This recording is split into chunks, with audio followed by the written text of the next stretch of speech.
Bagaimana dulu update laporan SPT hingga saat ini? Ya, terima kasih Vira. Mhm. Sampai dengan tanggal 27 Maret, kami sudah menerima sebesar 11,43 juta SPT. Ini berarti sekitar 16,8%, Mhm. 0,08% maksudnya year on year. Dan ini terdiri dari 325,9 ribu SPT badan. Jadi walaupun jatuh temponya masih lama sampai dengan tanggal 30 April, tapi sudah banyak badan yang juga memasukkan SPT. Sedangkan untuk orang pribadi sudah sebesar 11,1 juta SPT.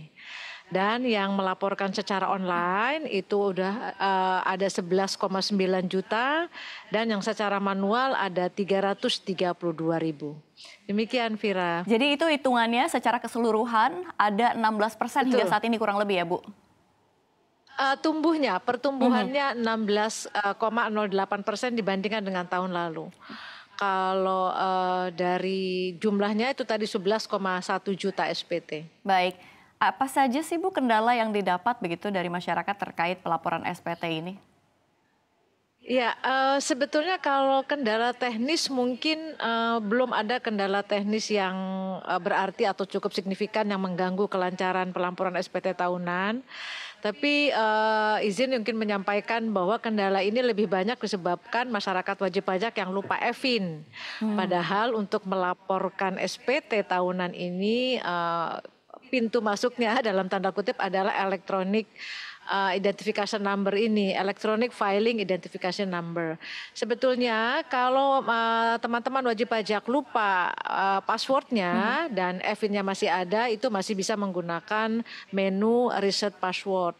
Tetapi ada yang lupa dua-duanya nih, EVIN-nya lupa, passwordnya lupa. Nah ini yang harus dimintakan ulang. Bisa dengan menghubungi Kering Pajak di 1500 200 Mhm. atau email lupa EVIN ke @pajak.go.id ataupun menggunakan aplikasi M-Pajak. Bisa juga dengan menggunakan live chat ke www.pajak.go.id atau ya bisa juga datang ke helpdesk di kantor pelayanan pajak terdekat. Bisa di kantor mana saja. Baik, udah jelas begitu ya informasinya. Tapi Bu, kalau misalkan kita Ya, berbicara begitu ya Bu Ewi, banyak wajib pajak yang ya, baru nih. Kan tentu saja banyak yang bingung nih untuk pelaporan SPT. Sebenarnya apa ya. sih solusinya ataukah memang dari Dirjen Pajak juga akan terus melakukan sosialisasi atau seperti apa? Apa sejauh ini menurut Anda sosialisasi sudah cukup disosialisasikan atau akan diulang-ulang terus? Ya, sebetulnya kalau kegiatan sosialisasi edukasi itu sudah bagian dari tugas rutin kami, Mhm. jadi itu akan terus selalu dilakukan terlepas dari ada apa namanya kewajiban untuk memasukkan SPT atau tidak gitu ya. Jadi edukasi tentang pajak akan terus selalu dilakukan. Nah, terlebih di masa-masa penyampaian SPT tahunan ini tentunya sosialisasi atau edukasi secara masif terus kami lakukan, baik langsung maupun tidak langsung melalui apa namanya media sosial kami juga. Nah, khusus untuk wajib pajak baru sepertinya apa namanya sebetulnya memasukkan SPT itu sangat tidak sulit, bisa langsung akses ke pajak.go.id. Di sana itu akan ada tutorialnya sebetulnya cara memasukkan SPT, itu step by stepnya juga ada gitu.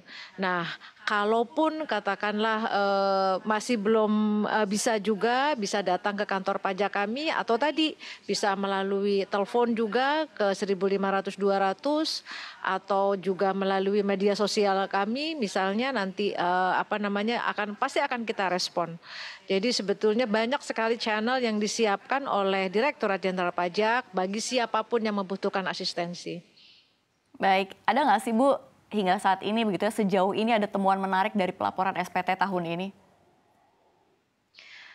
Nah ini yang barangkali dalam kesempatan ini juga perlu saya sampaikan Mbak Vira, Mhm. ini luar biasa terkait dengan penyampaian SPT tahun ini banyak sekali modus-modus penipuan yang mengatasnamakan Direktorat Jenderal Pajak. Nah ini yang perlu kehati-hatian teman-teman wajib pajak, karena banyak email ataupun WhatsApp yang dikirimkan oleh pihak-pihak yang tidak bertanggung jawab yang mengatasnamakan Direktorat Jenderal Pajak. Nah oleh karena itu kalau menerima email bukan dari @pajak.go.id diabaikan saja, tidak perlu dibuka, langsung delete saja. Misalnya tentang pajak, tentang penagihan pajak, tapi itu bukan dari email Direktorat Jenderal Pajak, tadi bukan dari @pajak.go.id. Atau misalnya juga ada WhatsApp yang kemudian filenya file APK mengatakan bahwa ada tunggakan pajak sekian harus segera dibayar. Kalau tidak dibayar akan dilakukan penyitaan dan lain sebagainya. Itu juga sudah pasti penipuan kalau ada file APK karena Direktorat Jenderal Pajak tidak pernah menyampaikan WhatsApp dengan dengan format APK seperti itu.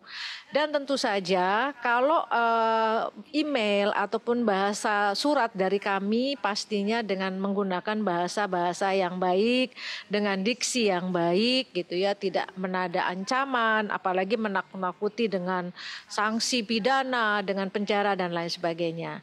Lagi-lagi kalau teman-teman misalnya kurang yakin ketika menerima email atau menerima WhatsApp dari kantor pajak, silahkan tanyakan saja ke Kering Pajak di 1500 200. Jadi jangan ragu-ragu.